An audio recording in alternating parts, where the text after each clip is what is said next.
Hi friends, welcome back to my channel. ఈరోజు మనం నిమ్మకాయలతో 2 నిమిషాల్లో చట్నీ ఎలా ప్రిపేర్ చేసుకోవాలో చూద్దాం. ఒకసారి తప్పకుండా ట్రై చేయండి.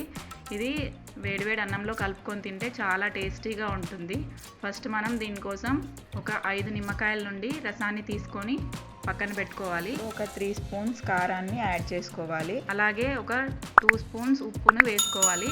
అలాగే దీంట్లో వేయించి పొడి చేసుకున్న జీలకర్ర మెంతుల పొడిని యాడ్ చేసుకోవాలి. దీని అంతటిని బాగా కలిసేలాగా కలుపుకోవాలి.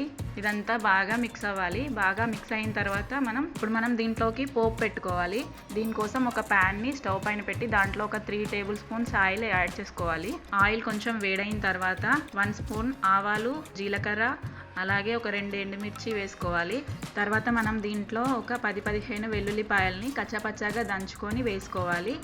ఇవి కొంచెం ఫ్రై అయిన తర్వాత కరివేపాకును వేసుకోవాలి.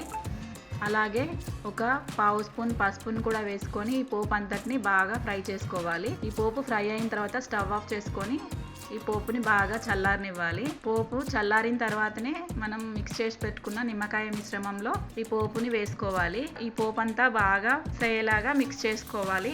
మీరు కూడా ఒకసారి ట్రై చేయండి. ఈ విధంగా చాలా టేస్టీగా ఉంటుంది. ఈ వీడియో కనుక మీకు నచ్చినట్టయితే లైక్ చేయండి. మరిన్ని వీడియోల కోసం మన ఛానల్ని సబ్స్క్రైబ్ చేసుకోండి. Thank you for watching.